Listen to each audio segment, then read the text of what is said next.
오늘도 말씀과 기도로 이 자리에 오신 분들을 환영합니다. 오늘 본문 말씀은 사사기 8장 10절로부터 21절 말씀입니다. 복수와 권력욕을 넘지 못한 불완전한 지도자. 지금부터 본문을 읽겠습니다.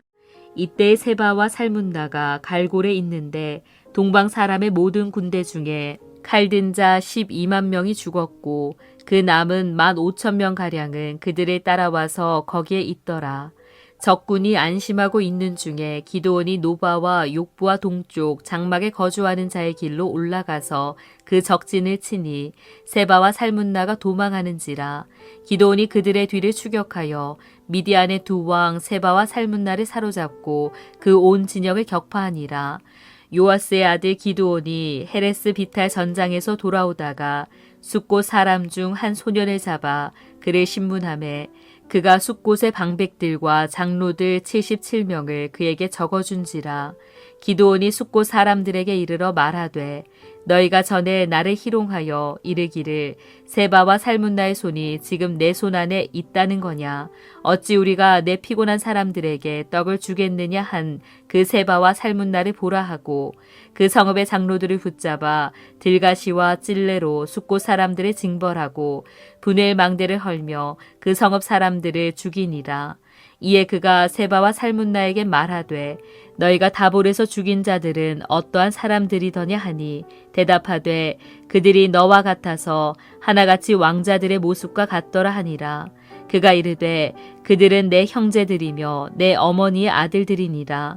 여호와께서 살아계심을 두고 맹세하노니 너희가 만일 그들을 살렸더라면 나도 너희를 죽이지 아니하였으리라 하고 그의 맏아들 여델에게 이르되 일어나 그들을 죽이라 하였으나 그 소년이 그의 칼을 빼지 못하였으니 이는 아직 어려서 두려워함이었더라. 세바와 살문나가 이르되 내가 일어나 우리를 치라. 사람이 어떠하면 그의 힘도 그러하니라 하니 기드온이 일어나 세바와 살문나를 죽이고 그들의 낙타 목에 있던 초승달 장식들을 떼어서 가지니라. 본문 해석입니다. 오늘 본문은 요단 동편에서 벌어지는 미디안 연합군과의 전투가 그려지고 있습니다. 이들은 전쟁에서 패하고 장군들이 이제 이동을 하고 있는 모습이 보여지고 있고요. 이 장군들을 추격하고 있는 300용사가 본문에 등장을 합니다. 비록 장군들이라고는 하지만 여전히 대군을 형성하고 있는 쪽이 미디안 군사들입니다. 이 대군을 기드온은 어떻게 마무리했는지 오늘 본문이 소개하고 있고요. 동시에 기드온과 그 군대에게 박대했던 숫곳 브누엘에 대한 기드온의 보복이 소개되고 있습니다. 기드온은 므낫세 지파 중 가장 작은 자로 자기 자신을 소개했습니다. 하지만 하나님께서 그를 큰 용사로 사용해 주셨고 자타가 공인하는 높아진 존재가 되었습니다. 그러자 그가 변하기 시작했는데요. 어떻게 변했는지 그 소개도 오늘 본문에 담겨 있습니다. 본문 안을 살펴보겠습니다. 첫 번째 문단은 10절로부터 12절 말씀입니다. 세바와 살문나를 사로잡다 하는 내용이지요. 비록 전쟁에 패하였으나 이미 말씀드린 대로 미디안의 수는 1만 5천 명으로 소개되고 있습니다. 300명 군사인 기드온 군사에 비하면 대군이지요. 게다가 그들은 갈골이라고 하는 곳에 있었는데 구체적으로 노바와 욕부와 동쪽 사이에 위치하고 있었던 것이죠. 이 위치들은 그들이 자주 사용하는 무용로에 근접해 있는 곳이었습니다. 그러니까 이제 곧 집으로 돌아가는 길을 만나게 되는 것이고 반대로 고향에서부터 지원군들이 올 수도 있는 희망의 장소에 도착했다 하는 생각을 가졌던 것 같습니다.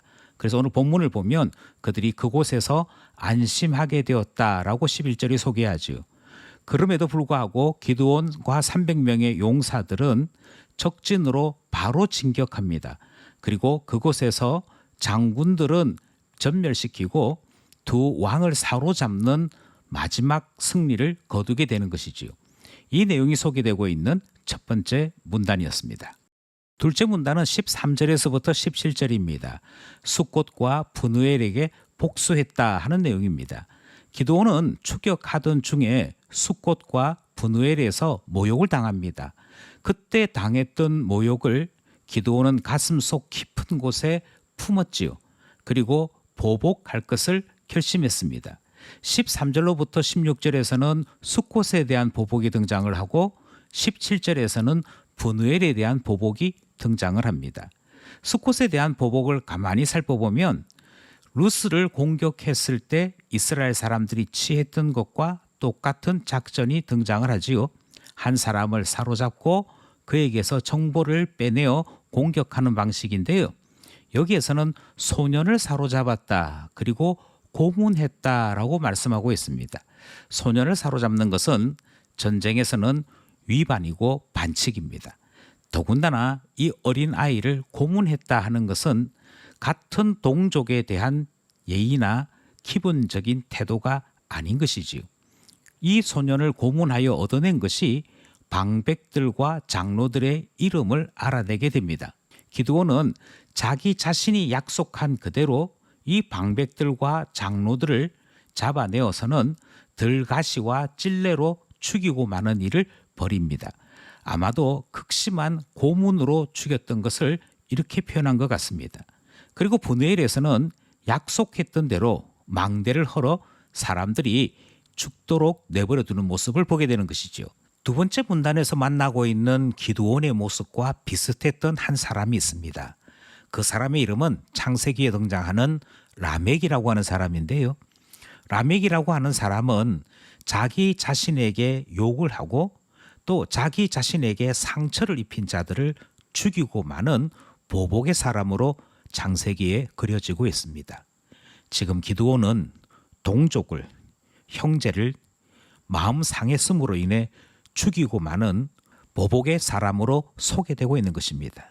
숫곳과 분우엘에 보복했다. 둘째 문단 내용입니다. 마지막 셋째 문단은 18절로부터 21절입니다. 세바와 살문나를 처형했다 하는 내용이지요. 사로잡은 두 왕 세바와 살문나를 다볼까지 이동해서 고문합니다. 지도를 보시면 그들을 사로잡았던 곳과 다볼까지의 거리는 엄청납니다. 그럼에도 불구하고 기드온은 이들을 다볼까지 데리고 와서 그곳에서 신문하고 거기서 죽이게 되는 것이지요. 왜 다볼까지 왔느냐 하는 것에 대해 본문은 이렇게 소개합니다. 기드온이 이 다볼에서 너희들이 귀한 사람을 죽였다라고 이야기하므로 그들이 죽였던 자기의 형제들을 상기시키는 것 합니다. 그러니까 결국 너네들이 나의 형제를 죽였으니 나도 너희를 죽일 수밖에 없다라고 하는 내용을 말하고 있는 것이지요. 여기서 우리가 하나 놓치지 말아야 할 것은 이 전쟁은 여호와의 전쟁인데 기드온은 이 전쟁을 개인의 복수전으로 바꾸고 있다 하는 사실을 기억해야 할 것입니다. 그가 그의 집안에서 상처 입었던 것을 보복하는 전쟁으로 이 전쟁을 사용하게 될 때 하나님의 영광은 사라지게 되는 것이지요. 그리고 기드온은 이 두 왕에 대한 처형을 자기 자신의 장자인 여델에게 맡겼는데요. 그가 너무 두려워서 주저하고 시행하지 못하자 세바와 살문나가 거꾸로 요청하는 장면이 등장합니다. 아마도 이들은 아이에게 죽는 것을 부끄럽게 여겼던 것 같고요. 오히려 적의 장수인 기드온 손에 죽는 것이 군인으로서 오히려 영예롭다라고 생각했던 것 같습니다. 그래서 기드온이 그들을 처형하는 장면이 셋째 문단에 소개되고 있는 것이죠. 그런데 여기서 끝나지 않고 성경은 마지막 한 절에서 기드온이 그들의 낙타목에 있던 초승달 장식을 챙겼다 하는 이야기를 마지막에 남겨두고 있더라는 것입니다. 이 말씀은 기드온이 변해도 너무 많이 변했다 하는 사실을 알려주고 있는 것이지요. 여호와께서 부르시고 세워서 이기도록 하신 전쟁을 개인의 전쟁으로 그리고 보복의 전쟁으로 자기 자신의 사적인 그와 같은 전쟁으로 바꾼 것도 심각한 문제인데 우상 숭배와 관련되어 있는 초승달 장식을 챙기고 있는 기드온의 모습 속에서 이 사람이 참 많이 변했구나 하는 사실을 우리에게 소개하는 것으로 본문이 끝을 맺고 있습니다. 여기까지 본문 말씀이었습니다. 말씀을 따라 기도하며 결단해 봅시다. 첫 번째 기도 제목은 아말렉과 동방 그리고 미디안의 대군이 큰 군사를 이루어서 이스라엘을 공격했습니다. 이들은 여호와의 원수들이었기도 했고 하나님의 약속의 땅을 넘보는 자들이었습니다. 그러나 그들이 아무리 대군을 이끌고 와도 하나님과 싸워 이길 수 없음을 사사기는 우리에게 소개하고 있는 것이지요. 이 사실을 우리는 기억하며 기도해야겠습니다. 하나님과 싸워서는 이길 수 없습니다. 어떤 경우에도 하나님과 싸워서는 아니 될 것입니다. 하나님께서 우리에게 하나님의 뜻을 알려주실 때 싸우지 아니하고 겸손함으로 받아들이고 순종하고 그 일을 행할 때 우리가 하나님 안에 있는 사람 되는 것 아니겠습니까? 그러므로 기도하기를 하나님과 싸우는 일이 없도록 우리에게 교만에 대한 경계, 불순종에 대한 경계하는 마음 주셔서 기도하게 됩니다. 둘째 기도 제목은 여자는 모든 것을 잃었을 때 그리고 남자는 막강한 무언가를 얻게 되었을 때 본색이 드러난다 하는 말이 있습니다. 기도원을 보시면 힘을 얻게 되니 그만 본색이 드러나기 시작합니다. 불신자와 똑같은 모습들이 서서히 나타나기 시작하는 것을 발견하게 되지요. 혹시 우리도 그러하진 않는지 생각하면서 기도하기를 주님께서 우리에게 힘을 주실 때에도 주님께서 우리에게 권세를 주실 때에도 하나님만 섬기는 참 신자의 본질 잃어버리지 않도록 우리를 참 신자 되게 하옵소서 기도하게 되는 것입니다. 마지막으로 이 전쟁은 여호와의 전쟁이며 모든 영광은 하나님만이 받으셔야 합니다.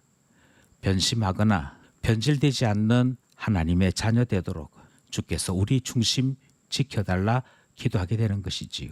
처음 주님 만난 그대로 처음 주님께 무릎 꿇었던 그 마음 그대로 살아갈 우리 중심 되게 하옵소서 기도하게 되는 것입니다. 오늘은 토요일입니다. 주일을 잘 준비한 우리 모두 되기를 원하고요. 예배를 통하여 우리에게 주신 말씀을 소중하게 붙잡으며 한 주 한 주 승리하는 우리 모두 되기를 원하는 것입니다. 오늘도 말씀과 기도로 주 안에 살아가는 우리 모두 되기를 소원합니다.